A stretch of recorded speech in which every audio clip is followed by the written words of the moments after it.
Right now, as you watch this, someone somewhere is asking, "How are you?" and receiving the automatic response, "Fine."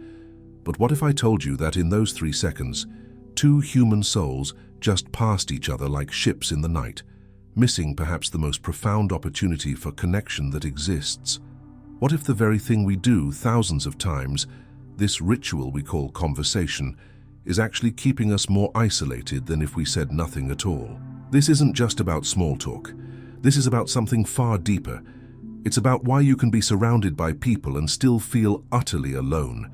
It's about why some people seem to effortlessly draw others to them while others, no matter how hard they try, remain invisible. And most importantly, it's about the simple, almost magical shift that can transform not just how others see you, but how you experience being human. Let me take you on a journey that might change how you connect with every person you meet from this moment forward. Block 1. The mask we all wear. Hi. How are you? Fine. Good. See you later. How many times did you have this exact exchange today? 10 times. 20. And in every single one of those interactions, what actually happened? 2 people performed a social dance, moving through the motions without ever truly meeting. Alan Watts once said that we spend most of our lives playing a role, even to ourselves, but nowhere is this more evident than in our daily conversations. We've created this elaborate theater where everyone knows their lines, everyone hits their marks, and absolutely nothing real is ever exchanged. Think about it. When was the last time someone asked, "How are you?" and you actually told them? When did you last pause, look into their eyes, and share something true? We've become so skilled at this performance that we've forgotten there's actually a human being behind the mask, both behind theirs and behind ours. But here's what's fascinating. This very pattern that keeps us isolated also reveals the path to genuine connection. Because the moment, the very second, someone breaks from this script, magic happens. The question is, are you brave enough to be the one who breaks it first? Block 2. The alchemy of being understood. There are 3 words that have more power to heal the human heart than perhaps any others in the English language. I understand you. Not, I love you, though that's beautiful. Not, I need you, though that has its place. But I understand you. Why? Because understanding is rarer than love. Love can be blind, passionate, even obsessive. But understanding requires something far more precious. Presence. It requires that someone actually sees you. Not the version of you they want to see, not the projection of their own needs, but you, in all your complexity, contradiction, and beautiful imperfection. Have you ever experienced this? That moment when someone really gets you, when they see past your defenses, past your explanations, past even your own confusion about yourself, and they simply nod and say, "Yes, I see why you feel that way." That makes complete sense. It's like a warm light suddenly filling a room you didn't even realize was dark. This is why loneliness isn't really about being alone. You can be alone and feel perfectly connected to yourself, to nature, to the universe. Loneliness is about being misunderstood, even when you're surrounded by people. It's about feeling like you're speaking a language no one else knows. But when someone truly understands you, that loneliness dissolves instantly. Not because they agree with you. Understanding doesn't require agreement, but because they've created a space where you can exist as you actually are, not as you think you should be. So here's a question that might transform your relationships. When you listen to someone, are you listening to understand them, or are you listening to respond? Are you trying to fix them, judge them, or prove your point? Or are you simply creating space for their truth to exist? Block 3. The magnetic power of peace. Here's something that will revolutionize how you think about attraction, connection, and relationships. People don't attach to those who create anxiety in their lives. They attach to those who bring them peace. We've been taught that attraction is about excitement, drama, keeping people on their toes. But that's not attraction. That's addiction. True attraction, the kind that creates lasting bonds, happens when someone feels safe enough to let their guard down in your presence. Think about the people you're most drawn to. Not the ones who make your heart race with uncertainty, but the ones who make your shoulders relax when they walk into the room. The ones in whose presence you feel like you can finally exhale. These are the people who understand something profound. That connection isn't about impressing anyone. It's about being a refuge.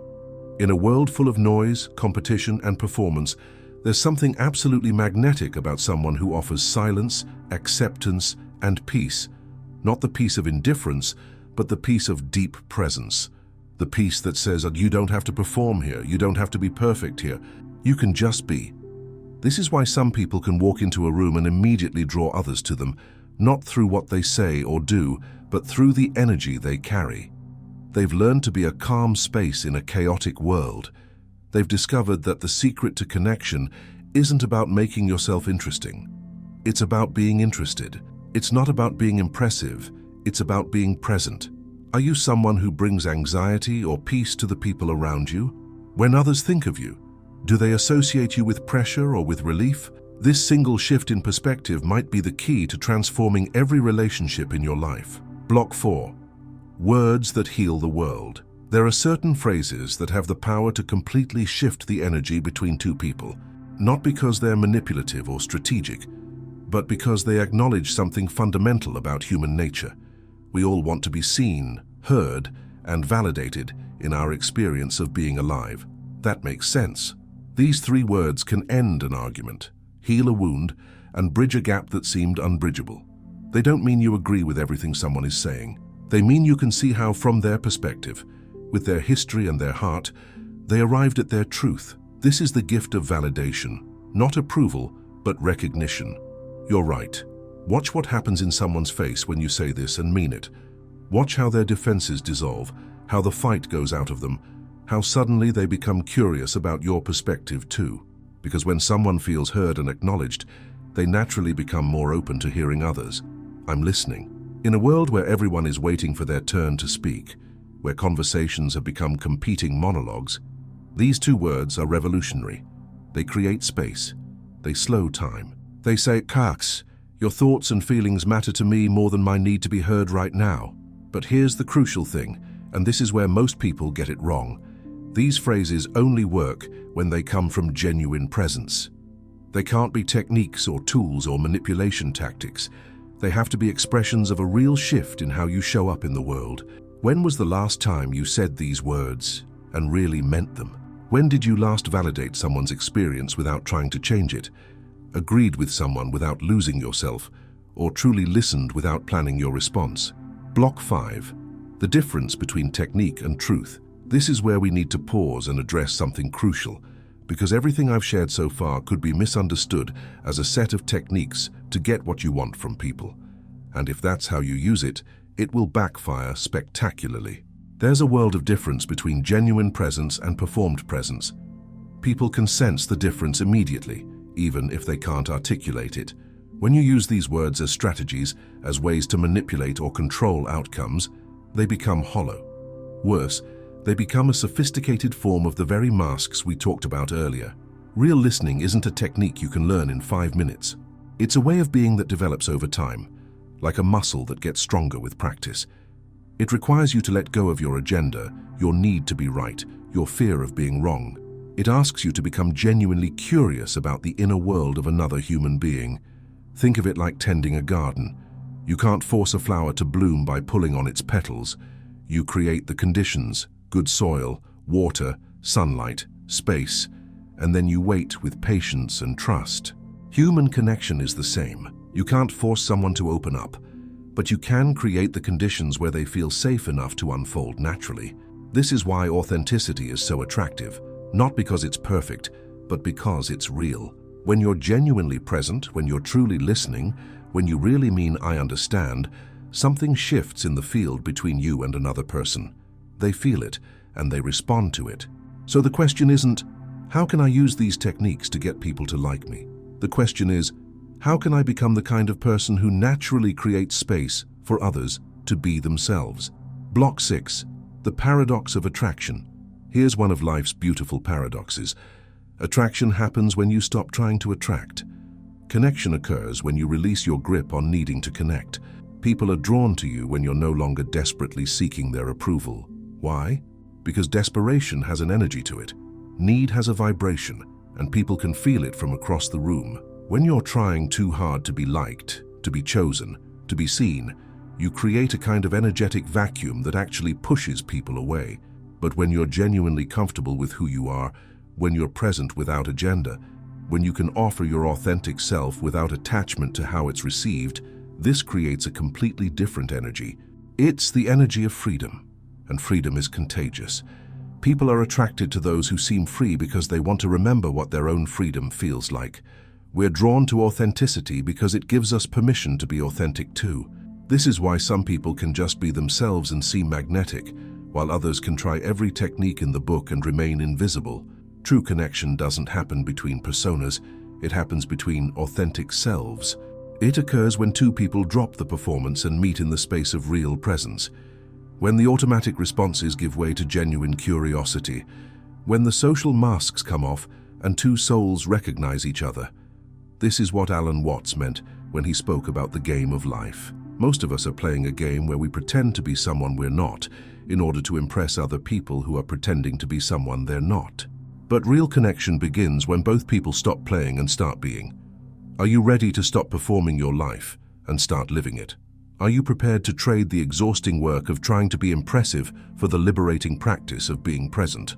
Block 7. The invitation to aliveness. So how do you begin? How do you start breaking these patterns that have been running your conversations, your relationships, maybe your entire life? It starts with a simple phrase that can transform any interaction. Tell me something good, not how was your day, which invites the automatic response, not what's new, which usually gets you nothing much, but tell me something good.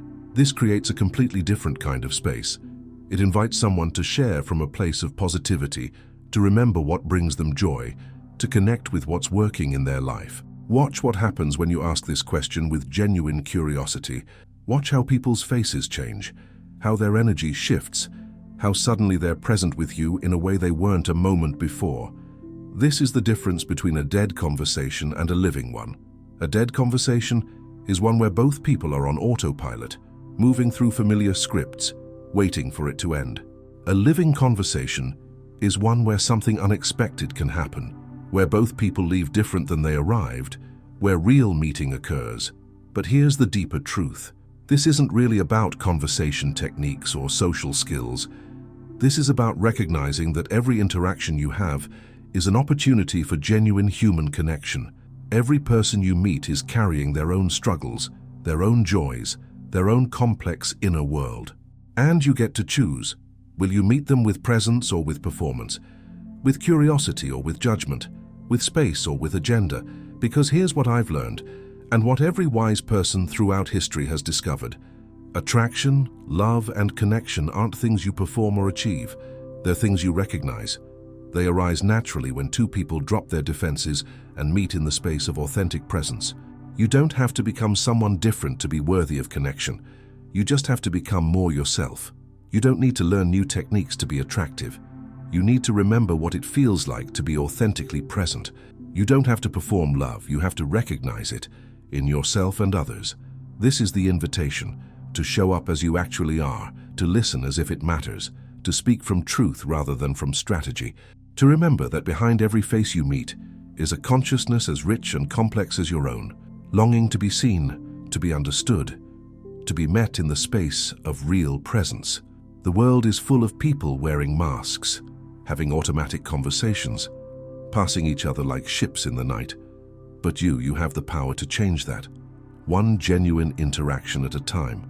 You can be the person who breaks the pattern, who creates space for real meeting, who reminds others what it feels like to be truly seen. So I'll leave you with this question. What would your life look like if every person you encountered left feeling more seen, more heard, more understood than they did before they met you? What kind of world would we create if we all committed to showing up with this level of presence and authenticity? If this resonated with you, if something in these words touched the part of you that's been longing for more real connection in your life, do me a favor, hit that subscribe button and give this video a like. Not because I need the validation, but because when you do, you're telling the algorithm that these kinds of conversations matter. You're helping these ideas reach other people who might be ready to drop their masks and start showing up authentically. And more importantly, take this into your world. The next time someone asks, "How are you?" Pause, look them in the eyes, and give them something real. The next time you're listening to someone, really listen. The next time you have the opportunity to say, "I understand you," or "that makes sense," mean it. Because the world doesn't need more performers. It needs more authentic human beings willing to meet each other in the space of real presence. And that transformation starts with you.